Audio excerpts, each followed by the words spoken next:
बिस्मिल्लाहिर्रहमानिर्रहीम। अस्सलाम वालेकुम व्यूअर्स। तो कैसे हैं आप?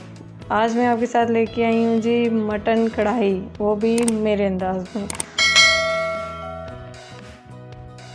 यहाँ है जी मेरे पास 2 किलो है ये मटन। मैंने इसे अच्छे से धो लिया है।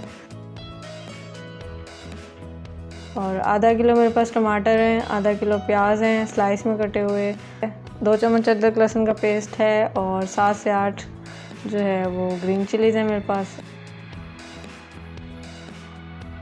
और ये कुछ मसाले हैं, ये जी काली मिर्च है और हल्दी है, नमक है और कुटी हुई लाल मिर्च है जी। हम कुकर हमने ले लिया है। अब हमने कुकर में रख गोश्त को डाल देना है। और गोश्त डालने के बाद जी प्याज शामिल कर देंगे, ये मैंने रफली चॉप किए हुए हैं। टमाटर शामिल कर देंगे, रफली चॉप है।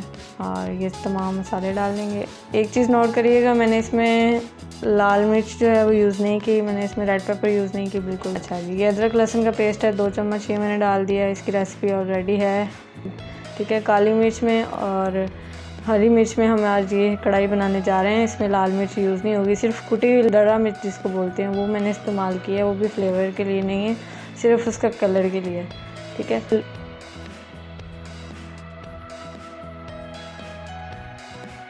इसको हमने पकने के लिए रख देना है, 15 मिनट के लिए रखना है।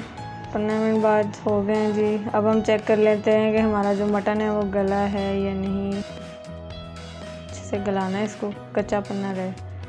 अगर आपका 15 मिनट में नहीं गलता तो आप कुकर थोड़ी देर के लिए दोबारा लगा सकती हैं। ये मेरा गल चुका है, इजीली टूट रहा है, थोड़ा गर्म है इसलिए मैं इसे रख देती हूँ। अच्छा जी, अब हमने इसको कढ़ाई में शिफ्ट कर लेना।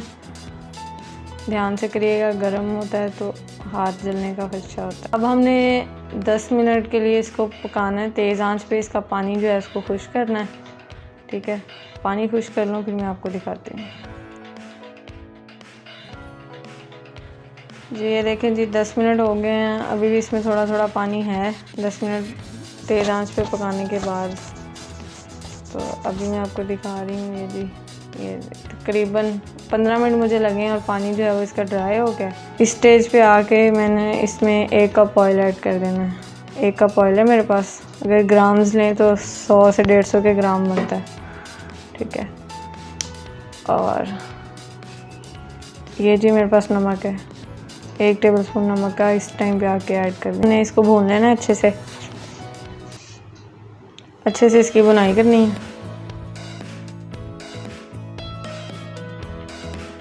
और जी ज़ीरा है मेरे पास 1 चम्मच, 1 चम्मच धनिया, भर के नहीं डाला है, नॉर्मल मैंने इसमें डाला है। अब हमने इसको भूनना है।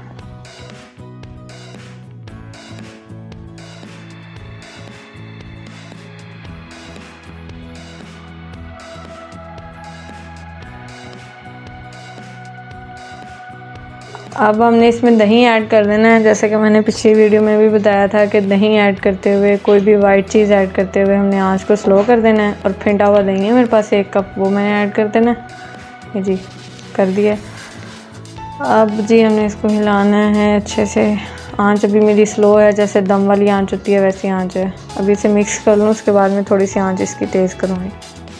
अब हम इसकी आंच जो है वो तेज़ कर देते हैं।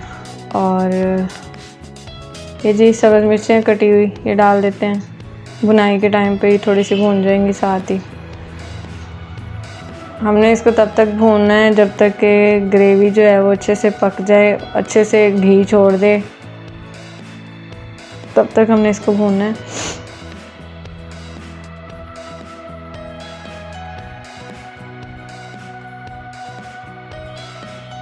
जी हमारी कढ़ाई जो है वो तकरीबन तैयार है। इस टाइम पे आके भून चुकी है जी अच्छे से। तो ये जी मेरे पास कसूरी मेथी है, ये मैंने ऐसे 1 टेबलस्पून लिया और इसको हाथ की मदद से मसल के हमने डाल देना है। ये बहुत अच्छा फ्लेवर देती है, बहुत अच्छा अरोमा देती है हमारी कढ़ाई में। तो मटन है तो चिकन हो तो हमें ज़रूरत नहीं होती, लेकिन मटन के लिए हमें इसकी ज़रूरत पड़ती है। काफ़ी अच्छा फ्लेवर आता है इसका। अच्छा जी, कढ़ाई हमारी हो चुकी है रेडी। और इस टाइम पे आगे जी हमने अब डाल देना है इसमें एवर फेवरेट देसी घी, जैसा कि आपको पता है कि लास्ट पे मैं ज़रूर डालती हूँ। ये बिल्कुल ऑप्शनल है, चाहे तो डालें, नहीं चाहे तो मत डालें, नो प्रॉब्लम। ये जी मैंने 1 चम्मच बड़े वाला डाल दिया, छोटे 2, बड़ा 1, आप अपने रेशो के हिसाब से डाल सकते हैं। जी कढ़ाई हमारी बिल्कुल रेडी है। अब जी मैं चूल्हे को कर दूंगी बंद और अब हम इसे गार्निश कर लेंगे। गार्निश आज मैं आपको कढ़ाई के अंदर ही करके बताऊंगी, क्योंकि कढ़ाई हमेशा ऐसे ही सर्व की जाती है। ये जी कटी हुई जुलन कटी हुई मेरे पास मिर्चें हैं, ये मैं ऐड कर दूंगी इसमें। और ये जुलन कटी हुई अदरक है, ये मैंने ऐड कर दिया।